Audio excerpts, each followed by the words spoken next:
Welcome back to the deep dive. So today we're getting straight into the November 2025 housing data, and honestly, it presents a fascinating contradiction. It really does. We're seeing prices fall, and pretty sharply, but the actual appetite to buy seems to be holding steady. It's a real puzzle. Mm. So our mission today is to unpack why this end-of-year slump has hit so much faster, so much harder than usual, and what's making sellers? Well, what's making them blink first? And political speculation is a huge part of that. Let's just start with the headline stat. The average new seller asking price is now $364,833. And that's a fall of 1.8% in just 1 month. 1 month. And it's 0.5% down on the year, too. Yeah, and that 1.8% figure, I mean, that's what's really significant. It is the biggest drop for a November we've seen since 2012. 2012, wow. Exactly. Normally you see a gentle sort of seasonal slowdown. This feels more like someone slammed on the brakes way earlier than anyone expected. Okay, but hang on. If the market is slamming on the brakes, why are agreed sales for the year up? They're up 4% compared to this time in 2024. Right. If people still want to move, why are sellers getting so nervous? Isn't this just a bit of an overblown seasonal thing? That's the paradox, right? Yeah. You've got this high underlying demand meeting extreme caution from sellers.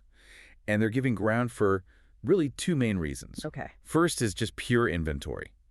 The choice of properties out there is at a decade-high level. A decade high, really. Yeah, and when buyers have that much choice, sellers they immediately lose their pricing power. They have to be competitive from day one. Or they just get lost in the noise. Exactly. And the second reason, and this is so critical right now, is the upcoming budget.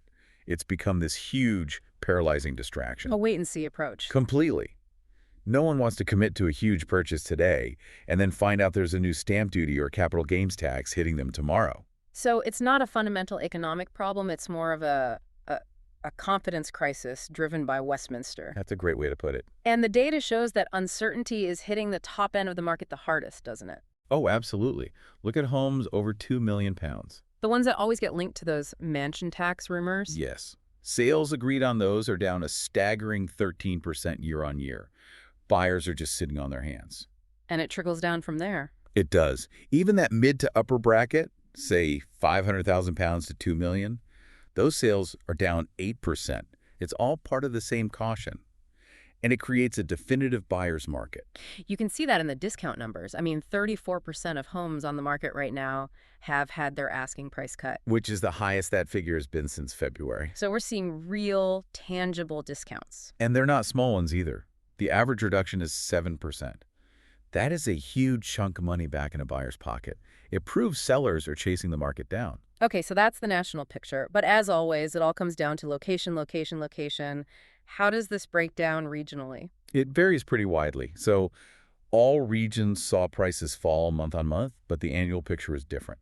Scotland, for example, had the biggest monthly drop, down 3.2%, but it's still clinging on to some tiny annual growth, about 0.4%. And the big winner is? The Northeast. It's showing the highest annual growth of any region, up 2.4%. Interesting. And what about London? It's usually a different beast. London is feeling the strain. It's down both for the month at minus 2.4% and for the year down 2.1%. Those high-end jitters really hit it hard.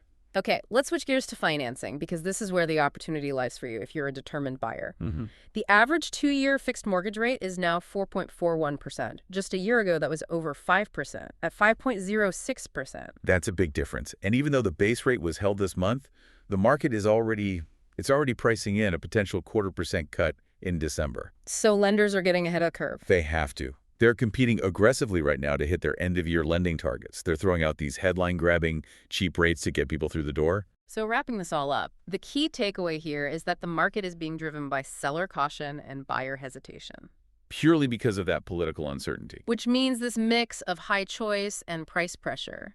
It's creating a fantastic window for buyers who are ready to act. Exactly. And the real moment to watch is right after the budget is announced. Once all that tax speculation's over, people can finally plan with confidence. And we think that could unlock a lot of that pent-up demand. So the question for you is? The question is, if rates are this competitive now because lenders are desperate to hit targets, are you actually better off moving before everyone else gets their confidence back in the new year? That's something to think about.